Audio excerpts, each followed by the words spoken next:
fiadanan'ny tompo amintsika rehetra. Fanta fiaraka aminao indray ny tenako androany dia efa mifampiarahaba, efa mifanonona fiadanana isika teo no mbola mafisina amin'ilay namantsika izany hoe fiadanan'ny tompo aminao hoe dia fiadanan'i Jesosy eny hanapaka mandrakariva ao am-ponao. Lazao amin'ny mihitsy izany androany. Dia azagaga ianao raha ohatra ka misy teny ohatrany hoe mety efa voateny tany amin'ny fitaritana. Fandriamanitra, fanahy masina mihitsy mitarika antsika eto androany dia izy no mampiteny tsirairay avy izay tiany hatongavana amintsika. Amen. Manokatra amin'ny fontsika fotsiny isika dia afaka ny andray ao aminy. Dahoary andray ny teny isika. Ao amin'ny Matthieu 10, Matthieu 10, andiny faha-efatra amby telopolo. Matthieu 10:34. Misy teny ao mivaky toy izao amin'ny anaran'i Jesosy hoe: ary aza ataonareo fa tonga hitondra fiadanana ambonin'ny tany aho, tsy tonga hitondra fiadanana aho fa sabatra.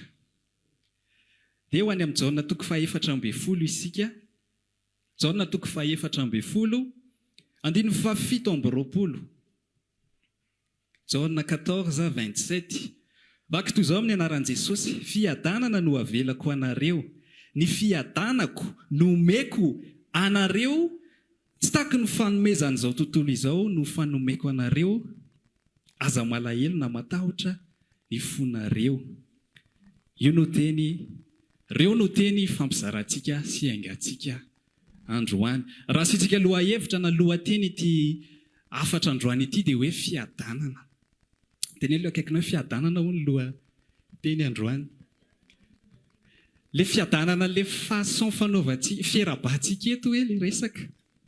Tsy ataoko hoe fombafomba, tsy hoe le fomba fiarabana satria tsy fombafomba le izy, fa tena fiadanana ilay tena izy. Dia fiadanana no resantsika dia ndahoare. Ety am-piandohana aloha dia tiako resana amintsika ny fandehan'ny fisaitsainantsika olombelona io ny amin'izany hoe fiadanana izany. Isika olombelona normal aloha ny resahako, izany hoe ny olona eo amin'izao tontolo izao, isika faheny tamintsika mbola tsy nahavoaray amin'ny fitiavan'i Kristy, dia ho lazaiko aminao. Ny fandehany, ny fahafantarantsika an'izany hoe fiadanana izany dia mifandraika foana hoe amin'ny zavatra tsara, zavatra ananana. Rehefa manana zavatra anankiray hoe tsaratsara araka ny fahitantsika azy isika dia hoe rehefa manana an'ity dia mba tsara izany dia miadana ako. Ohatra misy fifaliana izany ety anatiko aty dia sambatra dia miadana ako izany. Misy zavatra ananana dia ohatrany hoe mahatsiarontsika ohatra misy fifaliana dia ohatrany hoe miadana. Dia manana zavatra be dia be ny olona miezaka mitady zavatra foana hoe ny fahafantarana azy zao raha zao andro mangatsika zao dia mety hoe tsara be zao raha mba misy maky eto dia tonga dia entiny any Majunga eo amin'ny plage dia tonga dia mitsotsotra hoe dia miadana tsara, mafana tsara fa tsy miaritra antsika aty Antananarivo aty. Dia hoe izay le fiadanana. Tsy diso ihany izay satria mety mba mahafinaritra ihany izany hoe tampotampoka ianao misy mitondra izany dia vetivety ianao dia tonga. Dia miezaka mitady ny olombelona hoe hitady zavatra mahafinaritra satria mitady fiadanana eo amin'izao tontolo. Mitady hevitra hoe inona ny ataoko mba azahoako an'izany fiadanana izany, mba hiainam-piadanana fa ohatrany be problème be isan'andro fa mila fiadanana dia mandeha mitady. Misy zavatra atao, mitady vola. Rehefa manam-bola eo dia afaka manao an'izao amin'izay dia any vao mety ilamina amin'ny fiainako, any vao mety ho sambatra amin'izay. Izay foana ny fieritreretantsika. Rehefa manana an'izao, rehefa za koa izao le mbola tsy manambady fa rehefa manambady eo dia miova amin'izay ny fiainako dia miadana amin'izay rehefa mananjanaka rehefa zao. Zavatra hita maso, zavatra ananana. Rehefa manana zavatra isika dia mieritreritra hoe eo aho miadana. Rehefa mandeha nefa amin'ny fotoana ohatrany mahita ihany ny olombelona hoe ohatrany tsy miadana ihany na manana an'ity zavatra ity ary. Ohatrany faly amin'ny voalohany fotsiny, fa rehefa avy eo ohatrany tsy maharitra le izy. Ohatrany mbola misy zavatra tsy ampy izany. Ohatrany misy zavatra mbola tsy mety izany any anaty ihany hoe fa ninona ary ny ohatrany misy zavatra tsy mety. Dia manomboka misy mahita amin'izay hoe ary lisika tsy eo ivelany fa atao anaty. Atao anaty le fiadanana tadiavina, le ato mila lamina, na le atao anatin'ny saina ato, le atao anatin'ny loha ato fa misy fotoana enjeha ny eritreritra isan'andro. lasa saina foana isan'andro, miady saina foana isan'andro ro viana vao isy fiadanana dia manomboka mahita ny olona hoe ay atao anatin'ny loka ilay izy, atao anatika ny mila alamina fa tsy zavatra ety ivelany intsony aty ilay mila alamina. Dia ina ny zavatra misy dia mandeha amin'izay tsika mandeha ohatra hoe ny malagasy dia nanao fahendren'ny malagasy, izao ny fomban-drazana, izao ny fahendren'ny taolo, arahana mba ho fahalalam-pomba mba hampirindra ny fiarahamonina. Dia miezaka mitady zavatra resaka teorika moa any anatin'ny saina. Avy ihany koa moa amin'izao hoe eto amintsika, amin'izao ilay izy tena malaza fa efa ela izy ity nisy efa haitsika tsara ilay resaka hoe développement personnel ity. Satria maninona ny anton'ireny zavatra ireny, inona mahatonga an'ireny miseho? Satria te anam-piadanana, te anana filaminana any anatin'ny olona, dia mitady zavatra maro be. Dia ohatra ny averiko ihany ilay izy, mianatra an'ilay izy ianao, mandalina an'ilay izy ianao, rehefa renao ilay izy dia ohatra ny mahafinaritra amin'ny voalohany ilay izy. Nisy fotoana mba nijerijery tao amin'ny disque dur hoe efa taloha tao dia mijery zavatra izay n'enregistreko taloha be tao dia gaga mahita ny zavatra nijereko tao. Amin'izao moa atao hoe capture d'écran zavatra rehefa misy zavatra tianao, fa taloha tena téléchargena mihitsy ilay izy dia nataoko tao anaty karta, dia aveo ilay karta natao tao anaty disque dur dia izay indray vao hitako ilay izy dia nijereko tao ny zavatra n'enregistreko taloha. Fa lizy moa tsy fantatra tamin'izany hoe zany fa efa développement personnel ty zavatra nijerena taloha, ny zavatra mitady izay mampaherihery anao any anatinao any, nanina be dia be mihitsy tsy haiko tsy efa oronjato ngamba ny tao, ary tsaroko mihitsy fa haiko tsy nijery daholo izy taloha. Fa amin'izao tsisy tadidiko intsony reto zavatra reto. Ny anton'izany maninona? Tsy mitondra fiadanana akory ilay izy, tsy mitondra fiainana akory ilay izy, tsy mitondra ninina. Nameno ny disque dur tao fotsiny ilay sady mehana tsiaro anahy taloha hoe tony marina zany ny zavatra nylafiako taloha. Inona ny anton'izany? Misy fiadanana tadiavina, misy filaminana-tsaina tadiavina. Dia mitady tsika olombelona, mitady aiza. Efa tsara ihany aloha ilay mahafantatra hoe tsy eto ivelany kely izy fa atao anaty. Efa tsara ihany aloha izay. Dia toizako ilay karazana olombelona amin'izay, misy amin'izay manandrana hoe ndao raha ngamba hanandrana hivavaka. Ohatra ny mahita olona milaza hoe fiadanana rehefa mandeha hivavaka, miainam-piadanana. Ny Jesosy milaza hoe fiadanako no avelako aminareo. Ao zany misy an'ilay izy, ao amin'ilay fivavahana. Dia mandeha ao ilay olona, dia ahoana hozy izy Jesosy, dia ndao hamaky baiboly, ndao arahana ny tenin'i Jesosy rehetrarehetra. Mitovy an'ilay mianatra an'ilay tenin'ny razana sy ny tenin'ny taoly sy ny développement personnel ihany io baiboly io. Raha izay ny zavatra tadiavinao, toatra ny mahafinaritra ny tenin'i Jesosy, toatra ny mandefindefitra Jesosy, toatra ny tsara fanahy izy, izy ohatry ny tsy dia tena sososotra aman'olona zany, tena mety ireo tenin'ireo angambany no mila arahana. Dia rehefa arahanao ireo dia mba mitovitovy aminy ianao hoe mba miadany. Zany eritreritran'izany taloha, mbola tsy tao amin'i Jesosy. Dia izay ny eritreretiko tamin'ny fiarahana amin'i Jesosy io, fa tsy naharitrela moa zaho tao satria azo lazaina hoe diso ihany koa ilay lalana dia niala tao amin'ilay fivavahana ihany. Tsy intéressé tsony ahako tamin'ilay fivavahana satria tsy mitondra ininona tany anaty akory ilay izy. Dia izay ilay tiako lazaina aminao hoe ny zanak'olombelona normal dia izay. Mitady fiadanana izy, mitady fiadanana izy dia eritreretiny zavatra nanana. Rehefa ampy fahalalana be dia manana expérience, dia haiko miatrika amin'ny zavatra maro, haiko miatrika amin'ny situation izay manahirana, dia manam-piadanana miatrika an'iny. Izay no heverina, zavatra nanana, na hita maso na hanana ny saina. Izay foana ilay izy, na hita maso na hanana ny saina, na azo tsapa. Rehefa manana ny zavatra maro be dia hay mba miadana kosako. Misy an'ilay teny iny hoe l'argent ne fait pas le bonheur. Za ohatra ny teny hoe manome bonheur ihany ilay iziko. Satria raha manam-bola ianao dia izay tianao atao rehetrarehetra tanteraka daholo. Azonao atao izao dia izao daholo izay tianao atao raha manam-bola be ianao. Fa saingy izao ilay fiadanana tsy omeny. Tsy omeny ilay fiadanana. Nanananao ny zavatra rehetrarehetra, tsisy fifaliana ny anatinao, tsisy fiadanana ny anatinao. Dia tsy mitovy amina inona na inona. Tsy mitovy amin'ny tsy manana ihany satria tsy milamina ny ao anaty. Tsy milamina ny ao anaty. Misy ny olona amin'izay mieritreritra hoe za mananady amin'olona maro dia rehefa milamina amin'ireo, rehefa milamina, rehefa miady za matetika mpiady amin'ny dadanay, za mpiady amin'ny mamanay, za mpiady amin'ny rafozana sy ohatr'izany, dia rehefa milamina ireo dia izay avy mba mety adana. Fa izahay le miady foana ty koa dia lasa tsisy fifaliana mihitsy ty anatiko. Mety marina ihany izay fa raha izay ny tadiavinao dia tia tenen'i Jesosy ty hoe tsy hitondra amin'ny fiadanana eo amin'izao tontolo izao. Raha ho any amin'i Jesosy ianao dia tsy le fiadanana arak'ilay hita maso no tian'i Jesosy atolotra ho anao. Tsy izany no entin'i Jesosy, tsy le arak'ilay hita maso sy le mameno ny saina, tsy zavatra hoentinao, anananao. Tsy izay ny fiadanana tian'i Jesosy omenanao, fa sabatra ary izy izy nomena. Raha toizantsika ty fa hitondra sabatra izy, raha toizantsika ty Matthieu 7 ty dia hozy izy hoe tsy hitondra fiadananao fa sabatra, fa tonga aho ampifandrafy olona amin'ny rainy ary ny zanaka vavy amin'ny reniny ary ny vinato vavy amin'ny rafozany vavy. Izany hoe maninona? Tsika mieritreritra hoe rehefa misy filaminana amin'ny manodidina dia izay le fiadanana, dia hoy tsika hoe Jesosy manam-piadanana dia ndao hiaraka aminy, fa Jesosy izany ampilamina ny reto problemanay reto. Fa tsy izay hozy izy Jesosy. Izay ny tian'i Jesosy teneniny eto hoe aza ataonareo fa tonga hitondra fiadanana. Tsy andamina izany fiainana hita maso izany natongavan'i Jesosy. Lazao ilay akaikinao hoe tsy andamina izay natongavan'i Jesosy, hoe resao izy. Fa inona natongavan'i Jesosy? Fa iny ty Jaona 4:7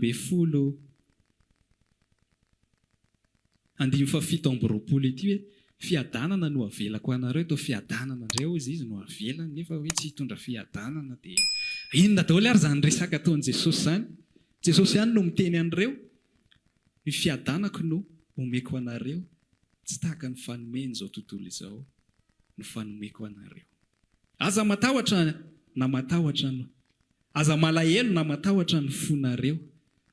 Za androany te hilaza aminao raha lasy ranabavy.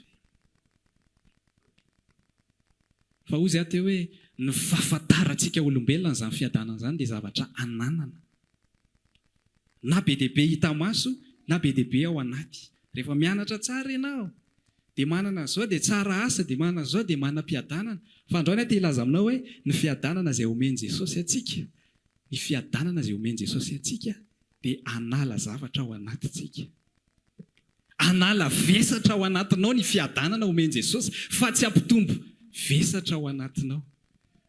Azonao ve izany? Mbola tsy azo tsara. Ny fiadanana izay omeny Jesosy dia ity. Ny zavatra tsy fantatry olombelona dia ity hoe ny olombelona normal aloha ny resahako.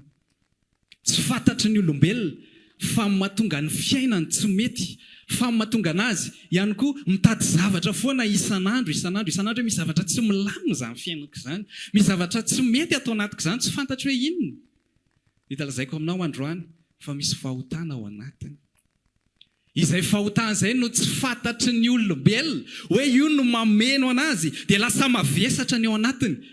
Dia izay no natongavan'i Jesosy anala, anadio an'ilay vesatra ao anaty, anala an'ilay fahotana ao anatintsika. Manavesatra anao ny fahotana dia verinao fa ianao ilay tsy manana zavatra anankiray ny olana. Dia rehefa manana an'io dia miadana amin'izay avy eo. Androany amin'laza aminao, misy fahotana ao anatin'ireo olombelona. Io no misarika anazy hanao zavatra maro, satria rehefa mbola misy fahotana ao anatiny dia reny mihitsy ao anatiny misy zavatra tsy ampy dia mandefa amin'izay dia voly zana-tsipika hitena anazy hoe ndana manao an'izao, manaova an'izao, raha manao an'izao ianao dia milamina ianao. Dia iny tsika olombelona dia manaraka dia tsy hita ihany le izy, ny ataony dia voly dia anampina amin'ny masontsika, tsy ahitantsika le tena fiadanana. Fa tonga Jesosy anome fiadanana. Ny fiadanako izy izy no omeko anareo. Raha lasy ranabavy, no entin'i Jesosy teo amin'ny hazo fijaliana ny fahotantsika. Ny fafany teo, ilay eta mavesatra ao anatintsika, ilay tsy fetezana ao anatintsika, ilay manavesatra n'olombelona rehetra ao anatintsika. Dia no entin'i Jesosy teo amin'ny hazo fijaliana dia voafafa ny fahotana. Marobe amintsika no nilaza rehefa navoray ny fitiavan'i Kristy ohatra ny maivana be izany, ohatra ny misy fiadanana be izany, ohatra ny misy fifaliana be izany, fa tsy haiko hoe maninona, satria niala ilay fahotana tao anatinao.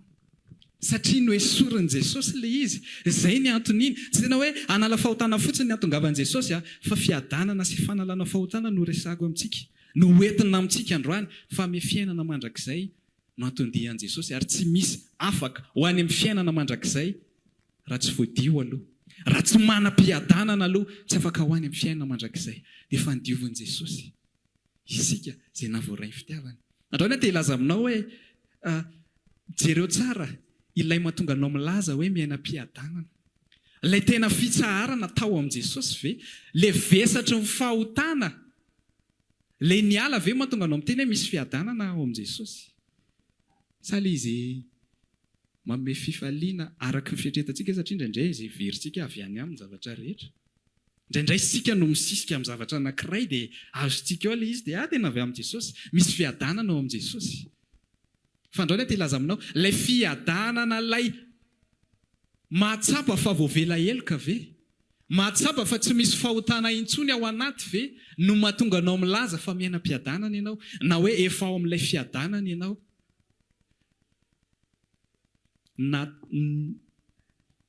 Ny façon na tongana tafiditra tao amin'i Jesosy dia ity. Tantaraiko amintsika, narary tamin'izay. Dia nivavaka izay ataoko amin'i Jesosy dia sitrano tsy malala fa tsy sitrano za tsy malala ninina izay zavatra fantatritsika amin'izao tsisy zava-batako. Fa ohatran'ny naheno hoe Jesosy manasitrana tamin'ny fiainako dia tsisy nentin'ny développement personnel satria marary ny vatana. Dia ndao ao amin'i Jesosy fa Jesosy ohatran'ny mahay mirakila raha tsy diso dia ndao hivavaka aminazy dia mivavaka mba navita nandohalika mihitsy tamin'izany. Mivavaka. Tsisy fiovana mihitsy ilay izy fa tsy haiko moa naninona ny tsikivy fa ndao foana rangafa ohatran'ny efa misy olona sitran'izany Jesosy zany ndao. Toy ihany amin'ny vavaka fanasitrana sitrano Jesosy. Marary fa sitrano Jesosy. Amin'ny maraina ilay aretina ny tena mihetsika dia rehefa tonga ny alina dia mitaintaina be ifony ampitso. Hoe raha pitso maraina indray izao ity mihetsika be. Matahotra mitaintaina dia izay mahatonga na mahavatra amin'ny vavaka ny alina. Indray maraina ny fo. Dia ohatrany tsy tadidiko iny moa ilay mampitaintaina ana rehefa fo maraina fa tadidiko fotsiny ohatran'ny misy zavatra mampitaintaina ana. Dia vao mipetraka ny tongotra, mbola mipetraka mbo fandriana zany. Dia raiko ilay fanahin'i Jesosy ny resaka tamiko. Hozy izy hoe ianao dia mpanota. Tao anatin'ny 30 sekondra sa 10 sekondra teo, tsapako be ny lanja amin'ny fahotana. Taloha fahotana indrindra tsy haiko, ho anay lehilahy zany ohatran'ny raisinao fierté ilay izy hoe zay lehilahiko. Manao fiainana daholo ny olona rehetrarehetra, mahafinaritra zany mba tsy taraiky amin'ny olona rehetrarehetra. Mba nanana ny fiainako koa, fa tao anatin'izay 10 sekondra sa 15 sekondra teo eo teo ny tena tsapako mivesatra izy hoe tena olon-dratsy tena mpanao meloka marina. Tapitra ny 15 sekondra dia nilaza tamiko izy hoe fa za mamela ny heloka ao. Fa milaza aminao fa nisy fifaliana sy fitsaharana lehibe tato anatiko. Fa mbola 3 volana narary ity nofoko ity fa nisy fitsaharana tato anatiko. Nisy fiadanana lehibe tato anatiko. Reko hoe voavela heloka ako. Natao nitsapako aloha hoe mpanota ako. Dia aveo lazainy tamiko hoe fa za mamela ny heloka ao. Fa nisy fitsaharana tsy misy ohatr'izany tato anatiko. Misy fifaliana tsy misy ohatr'izany mandrakity ny androany. Resaka efa tany amin'ny 10 taona lasa ny zavatra niseho zany. Ary tsaroko fa mbola nisy 3 volana teo mbola narary foana fa meme fotsiny amintsika fotsiny mbola marary fa hafa mihitsy zany zavatra reko tao amin'i Jesosy zany. Ianao ilay marary ihany resanao amin'ny tompo fa izy dia mianao zavatra hafa. Le fiadanana eo amin'izao tontolo izao no tadiaviko satria nieritreritra hoe raha sitrana eo dia milamina amin'izay ny fiainako. Fa fiadanana, ilay fiadanako izy Jesosy. Ilay fiadanako. Ilay fiadanan'i Jesosy no nomeny ana, io ihany koa no nomeny anao. Raha raisinao zany fanadiovana omeny zany androany, dia renao amin'izay hoe ilay fiadanana avy amin'i Jesosy ke mahatonga ana milaza fiadanana ity isan'andro, mahatonga ana milaza hoe misy fiadanana be zahako. Tsy rehefa milamindamina fiainanao hita maso, dia izy ianao hoe manam-piadanana ao amin'i Jesosy. Fa androany te hiteny aminao, renao ve aloha ilay fanadiovana nomeny ao anatinao. Renao ve zany? Fatako ve misy miteny hoe za efa nahare fa mbola tsy miadana ihany indraindray. Iny problème manao manokana iny fa le eto aloha tiako resahana aminao ilay fiarahana amin'i Jesosy voalohany. Ny fidirana amin'ny fiarahana amin'i Jesosy dia tsy maintsy manala an'ilay vesatra ao anatinao izy aloha.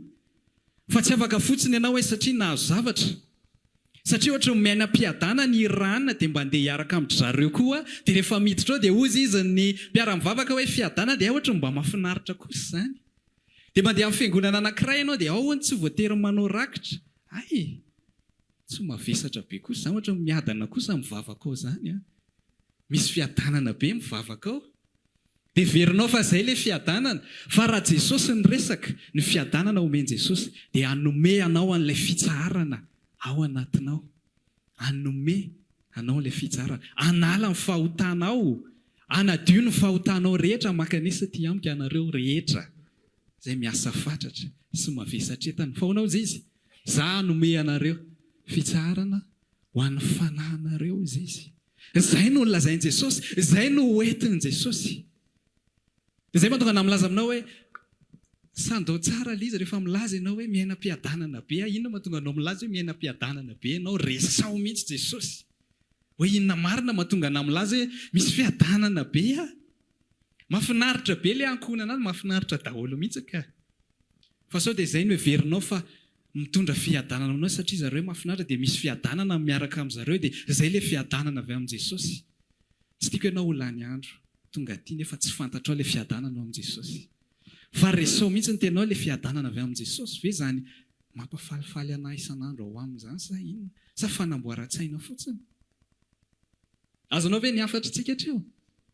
Amen? Amen. Itoy isika ary amin'ilay ozy hoe problemanao izany. Problemantsika ilay izy. Ho anao efa naheno an'ilay fitiavan'i Kristy, efa naheno an'ilay fiadanana, efa naheno an'ilay fitsarana. Fozy ianao misy fotoana ohatrany tsy miadana. Misy fotoana ohatrany tsy milamina izany, fa ohatrany tadirodana indray fa hoana, sao dia tsy navoray an'ilay izy indray ahako. Mandalo an'izany daholo. Sa misy tsy mandalo an'izany tso? Raha misy tsy mandalo dia mba lazao hoe ahoana ny nataonao. Mandalo an'izany daholo isika. Na za izay nilaza taminao teo ary fanahin'Andriamanitra mihitsy nieniko ny resaka tamiko hoe mpanota dia za mela ny eloko ao izy izy. Mandalo an'izany misy fotoana. Fa hiverina amin'ilay fanazavana tamin'ny voalohany amin'izay isika hoe fa maninona ny olombelona mitady zavatra hafa satria misy fahotana ao anatiny. Satria misy zavatra tsy mety ao anatiny ao dia mitady fiadanana izy. Iverintsika ho an'ny zanak'Andriamanitra, ho an'olona tsy normal amin'izay, fa olona manana ny fanahin'i Kristy. Manina ianao manana ny fanahin'i Jesosy, manana an'ilay fiadanana, ilay fiadanako izy Jesosy, nefa tsy miaina am-piadana ianao amin'ny andavanandro. Miverintsika amin'ilay teny, misy fahotana ao anatinao. Mibatoerana ilay izy, ny endrik'ilay izy samy hafa. Tsika mantsy rehefa hoe fahotana dia ay mangalatra, mijangajanga, mamono olona dia fantako fa tsika eto tsisy amin'izany intsony. Sa mbola misy mangalatra? Dia mbola misy mangalatra aloha eto fa tsy mangalatra intsony isika. Tsy mamono olona isika indrindra amin'ilay hita maso, tsy mijangajanga isika. Fa ny endrika fahotana maro angy dia ity raha lasiranabavy. Rehefa renao hoe Jesosy ny namonjy anao, renao hoe nanome famonjena ao anao ilay Andriamanitra, dia hozy ianao hoe ianao ny Andriamanitra, ianao ny ankofako. Fa ny ao am-ponao mbola misy lehibe noho Jesosy. Fahotana ange izany. Fa tsy dia resantsika matetika ilay izy. Dia rehefa lehibe ao am-ponao ny zavatra anankiray dia hozy ianao tsy miaina am-piadanana, sarona ilay izy. Ilay fiadanana tsy miala ao intsony. Tsy afaka ao aminao intsony io satria io ny voan'i Jesosy. Io ny zavatra napetraka Jesosy ao anatinao, fiadanako no avelako aminareo izy izy. Tsy miala ao aminao intsony io. Fa matoa tsy renao ilay izy. Misy fahotana ao amin'ny endrika maromaro mihitsy. Misy amintsika, tiako Jesosy, fa ty zanako tiako tiako ka. Dia asiana plasy ohatr'izao hoe milatsaka kely fotsiny ilay zanako fa Jesosy ny tena ambony ao am-poko. Mavesatra ny ao anatinao. Misy fahotana ao anatinao. Dia lasa tsy renao ilay fiadanana ilay nomeny Jesosy. Misy zavatra ataonao mibahanao. Mety ny asanao. Mety tsy fantatro ny zavatra nanantsika rehetrarehetra ny trano any na mety ny ray aman-dreny efa antitra rehefa karakaraiky tsara fa mety efo kely ny andro iainany. Reo Jesosy azo trano izy Jesosy. manomboka makatoerana ao anatin'ny fonao le izy, sarona ny fiadananao, tsy hitanao tsony le izy. Any ianao ka lasa manjavozavo amin'izay hoe efa ananako ve le fiadanana sa mbola tsy ananako? Androany aty ilaza aminao, rehefa misy fahotana dia tsisy fiadanana. Nanino Jesosy ny niaina fiadanana tsara mihitsy teo amin'izao tontolo izao? Satria izy tsy nanota. Tsy nanota izy dia miaina mpiadanana izy isan'andro. Fa tamin'ny fotoana inona Jesosy nihitantsika hoe tsotra ny tsisy fiadanana indray Jesosy izany? Tamin'ny fahotantsika natsofoka tao aminy. Izy tsy nanota, fa ny fahotantsika natao tao aminy, lasa nisy fahotana tao anatin'i Jesosy. Dia ahoana izy? Nahoana ianao dia mahafoy a? Fomenomenomana tahaka izany ange fahotana raha lasirana-pavy. Zavatra ilay fantaontsika isan'andro ange izany e. Izay lazaiko anao hoe raha vao misy fahotana ao anaty, dia tsy hainao ilay fiadanana, dia hiporesenao amin'izay Jesosy amin'ny zavatra izay tianao. Tsy rikotsinina ilay fiadanana. Tamin'ny zoma zahay ary naverin'ny pasteur manatsoa teto ilay izy resaka izay ilay nandeha tamin'ilay sambo kely mpianatra sy Jesosy. Dia nisy tafiotra, dia zavatra nisy dia nifoazin zareo Jesosy, nitereny zareo Jesosy hoe nasiana vava mihitsy hoe sitrakao ve ny hafatesantsika eto. Dia mifoha Jesosy dia mitsara ao izy nataontsika fety teto, natao ny zanakitsika fety teto tamin'ny lahady ihany koa ilay izy. Mangina mitsara hoy Jesosy, dia nijanona ilay tafiotra. Dia hozy Jesosy avy eo, fa nahoana nareo no tsy mino hozy izy? Nahoana nareo no natahotra? Jesosy velona miaraka aminao, ianao matahotra. Averiko ilay izy, ilay fiadanan Jesosy apetraka aminao, ianao matahotra dia presenao Andriamanitra, presenao Jesosy hoe ho vaoty fa misy tafiotra ajanona io. Fahotana ange zany. Matory eo mpianatra ireo bedin'i Jesosy. Tsy izay ny zavatra ny tokony sy fa tokony natoky an'ilay Jesosy niaraka tamin'izareo. Dia iny amin'izay fa presentsika ny zavatra rehetrarehetra, tsy miaina mpiadanana intsony any anatintsika. Fa ohatran'ny hoe tsy amatsika hoe manino ity tsy vahain Jesosy. Tsy vahaina io satria manino tiany ianao atoky azy. Lasa presenao fotsiny izy, dia vao maika mety tsisy fiadanana ihany ao anatinao, dia antany ianao efa tena voaraiky ve ilay fiadanan Jesosy marina sa inona ary ty mahazo anaty? Misy fahotana ao anatintsika mahatonga izany. Rehefa renao fa lasa tsy miadana ianao ho anao izay fanavoran'ny fitiavan'i Kristy ny resahako eto aloha. Rehefa renao fa lasa tsisy fiadanana intsony ao anatinao, dia eritrereto fa misy zavatra tsy mety izay ao, manarona an'ilay izy. Misy fahotana izay ao, tsy mety. Dia sarona ilay fiadanana dia tsy renao. Tamin'ny fotoana ange isika navoray fitiavan'i Kristy dia misy fifaliana sy fiadanana be mamototra ny zavatra rehetrarehetra, te hiavana amin'ny olona rehetrarehetra, tsy te hanana tombony amin'izao fiainana izao tamin'ilay voalohany iny. Fa rehefa avy ohatra ny te hahazo tombony indray, na izany ary ve na kristianina ary ve zany, dia tsy mba hanana an'izao mihitsy. Omeny foana io rehefa tokony nomeny anao, fa rehefa tsy omeny aza sisihana fa manakona amin'ny fiadananao zany. Izy malala ny antony tsy hanomezana antsika. Lisa manana zavatra tiany ho azy daholo angentsika. Mieritreritra anareo efa manana an'izao tsinona dia verinareo fa tsy ilaina ilay izy. Nareo efa manambady, nareo efa mananjanaka, juste moi efa manana izay dia hitanay hoe tsy izay ilay izy ka efa Jesosy. Le ao amin'i Jesosy ka ilay tena fitsaharana, le ao amin'i Jesosy ny tena fiadanana. Androany dia hiteny aminao, raha vao misy fahotana ao anatinao dia tsisy fiadanana. Ahoana hozy izy Paoly? Sisika indray Paoly, esory amiko ity tsilo ity. Misy fahotana, tsy manaiky, tsy matoky ny fitondran'Andriamanitra fa manino izy misy zavatra mahazo azy. Misisika indray izy lasa tsisy fiadanana ao anatiny. Ahoana ny valitean'i Jesosy? Ampy anao ny fahasoavako. Tsy toizantsika amin'ilay toy ihany aloha. Ampy anao ny fahasoavako. Inona dikan'izany? Ampy anao ilay fiadanana efa omeko anao. Izay ny tenitenena.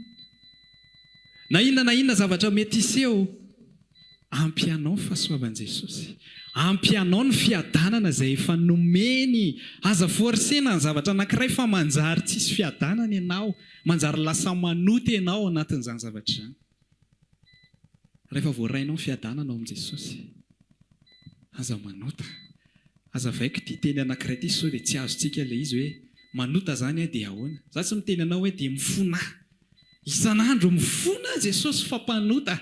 Zay foana indray ny relation amin'Andriamanitra. Mifona fampanota, mifona fampanota, tsy manova ninina zany.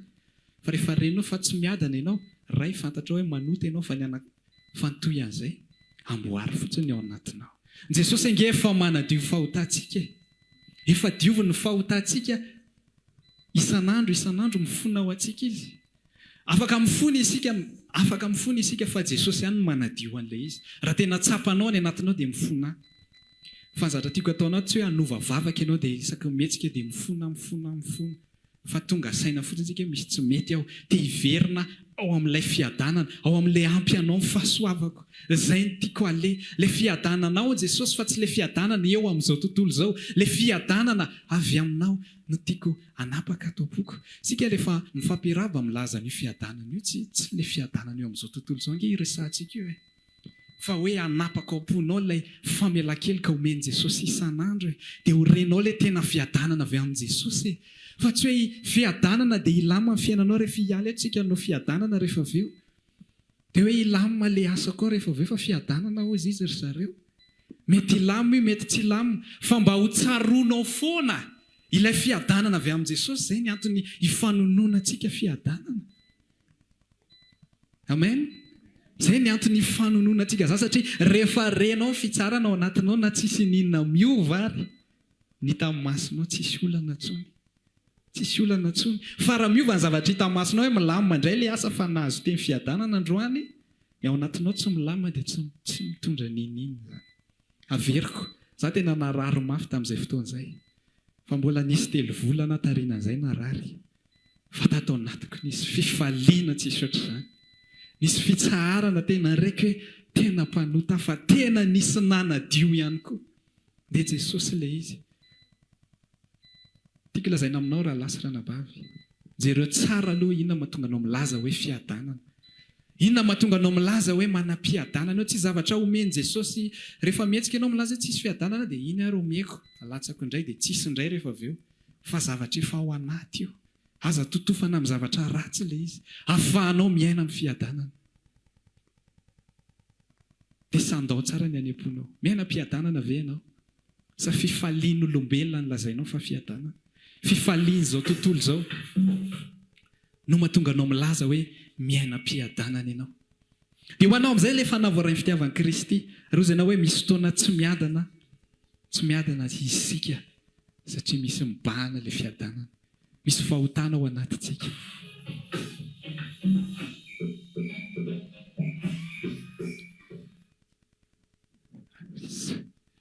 Raisy fotsiny izany hoe raisy ohatrany hoe sonnette d'alarme fotsiny hoe misy zavatra toko mibahana ao am-poko ao fa tsy Jesosy mahatonga ilay fiadanana tsiriko. Averiko, tamin'ny fotoana inona Jesosy no azoko atao hoe menomenona ohatrany nataontsika. Tamin'ny fotoana nasiana fahotana tao anatiny.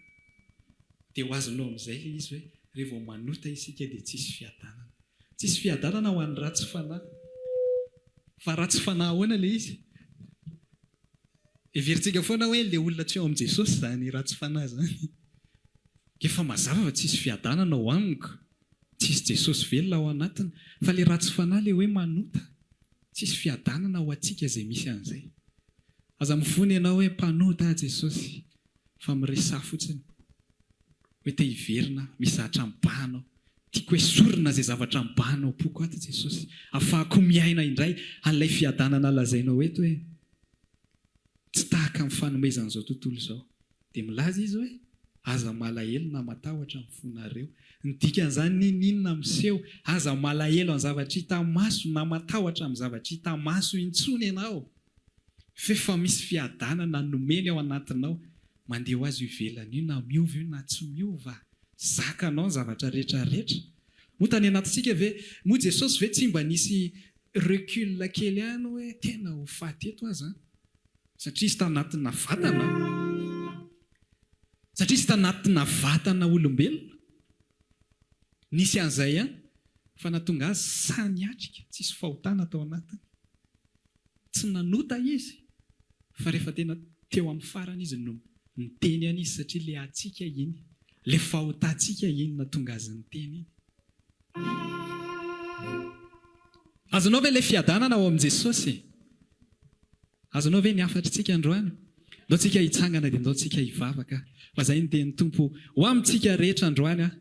Ndao tsika teny hivavaka dia misy lafiny roa ilay resaka teo. Resao tsara aloha hoe antanio tsara ny ao anatinao, resao tsara Jesosy. Hoe tena le fiadanana avy aminao marina ve ty fiadanana resako isan'andro ty hoe tena manam-piadanana be Jesosy amin'izao tena ohatran'izao zahako. Le fiadanana avy amin' Jesosy ve ilay izy? Sa le fiadanana hita amin'ny maso? Sa le fifaliana hita amin'ny maso? Raha efa tena voarainao le fiadanana. Fa hainao le navoray amin'ny fiadanana hozy ianao misy fotoana tsy miadana. Misy zavatra mibahanao raha lasirana bahana. Fa inteny tamin'ny Pauline dia teny ho atsika rehetra hoe ampy atsika amin'ny fahasoavan'Andriamanitra, ampy atsika ny fiadanana izay efa nomeny atsika. Aoka ny fonao tsy alahelo na atahotra fa efa misy fiadanana ao am-ponao. Esory izay zavatra mibahanao, esory izay zavatra tady aka ny toeran'i Jesosy ao.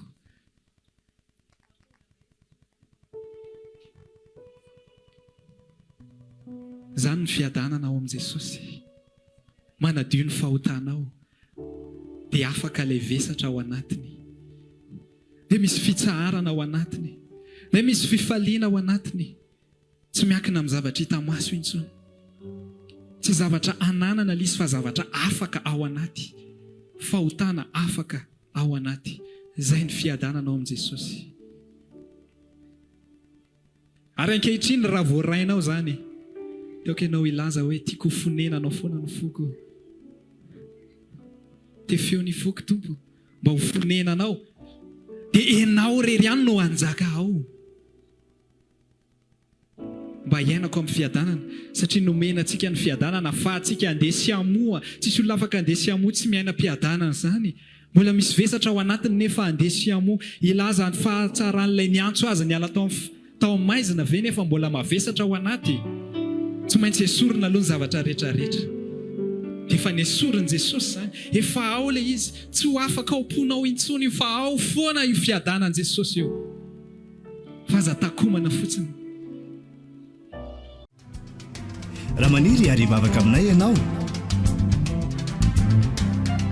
dia tongava ary isaky ny alahady amin'ny 7 sasany, ny talata amin'ny 12 sasany, ny alarobia amin'ny 12 eny Antsahamanitra 100 metatra ambany fijerena fety, trano gribege amin'ny ankavian-dalana.